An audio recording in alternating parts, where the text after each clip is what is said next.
গ্রামের বউদের সকালটা শুরু হয় কাজ দিয়ে, উঠান ঝাড়ু দেওয়া, ঘর ঝাড়ু দেওয়া, তরি তরকারি কোটা বাছা করা, বাচ্চা সামলানো। আর যাদের বাড়িতে গরু ছাগল আছে, হাঁস মুরগি আছে, তাদের তো কোনো কথাই নাই। তাদের আলাদা একটা টেনশন থাকে কাজ কমপ্লিট করা। এবং আর এই কাজগুলোই কিন্তু সংসারের মূল চাবিকাঠি আমি মনে করি। যেহেতু আমি আমার গরুর খামার থেকে আমি আমার জীবনে উন্নত মুখ দেখতেছি, সফলতা অর্জন করছি। আর আমি 10 বছর অনেক কষ্ট করছি। কষ্ট করে আজ একটা গরুর থেকে 10 বছর আগে একটা গরু ছিল, একটা গরুর থেকে আমি 12টা গরুর মালিক হয়েছি। আর এই 12টা গরুর থেকে কিন্তু আমি 10 বছর অনেক কিছু করছি। বন্ধ জমি কিনছি, বাড়িঘর করছি,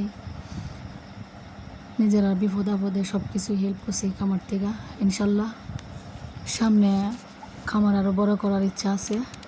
তো আপনাদের যাদের কাছে ভালো লাগে আমার গ্রামের খামার, আমার গ্রামের লাইফস্টাইল, অবশ্যই সাবস্ক্রাইব করবেন এবং লাইক করবেন আর সুন্দর একটা কমেন্ট করবেন।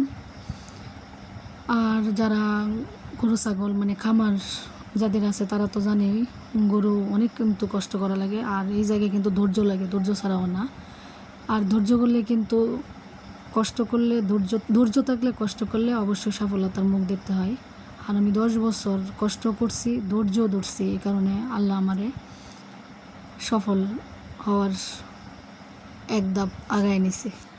ইনশাল্লাহ সামনে